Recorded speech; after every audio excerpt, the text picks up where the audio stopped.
Hello, I'm Lauren Laughlin, curator of the Coast Guard's Museum. And it's a well-known fact that loose lips sink ships. But ships do need to communicate with each other. And secure communications is key to Coast Guard operations even today. That's why this artifact of the month is a World War II German Enigma machine. This Enigma machine is on loan to the Coast Guard Museum from the National Cryptology Museum in Washington, D.C. It is one of only a handful of intact machines remaining in the world. With a lasting legacy, the Enigma machine and its service remains one of the most important and pivotal points in the history of cryptology. The Enigma machine was not only groundbreaking in its design, but also its integration into military operations. On the machine, an operator would press a key on the keyboard, and the machine would send an electronic signal through a series of rotors and plugs, which would then scramble the letter multiple times before then lighting up a lamp with another letter. Every time a letter was entered, the rotors would rotate, which would then rearrange the machine, leading to literally quintillions of possible combinations. The machine itself doesn't actually send anything, it doesn't receive anything, it doesn't print out anything. All the machine does is it takes a normal code and will encrypt it. Then that code is sent and somebody else will decrypt it.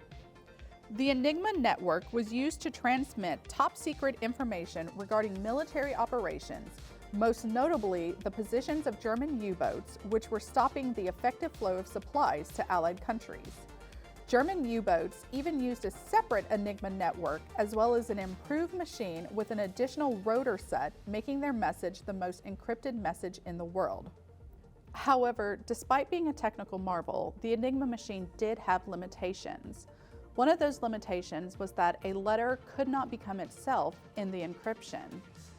That way, no matter how many times you hit the letter H could not be itself in the encryption. Working backwards from this, Allied cryptologists realized if they could predict a word in an encrypted message, they could calculate the daily settings being used by Enigma operators. Once they had the correct daily settings, they could then decrypt the rest of the messages of that day. All they had to do was guess a portion of an encrypted message, and the answer was much more simple than we may think. Every morning at 6 a.m., German submarines would send a weather report. That report not only included the word weather, but also ended with the phrase Heil Hitler.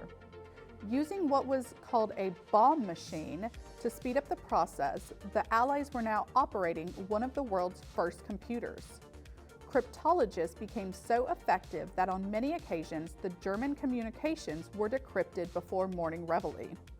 Some analysts estimate that cracking the Enigma machine may have shortened the war by multiple years, saving millions of lives. Even though this machine was technically beaten, its technology was amazing, and scientists continued to build upon it with more and better machines.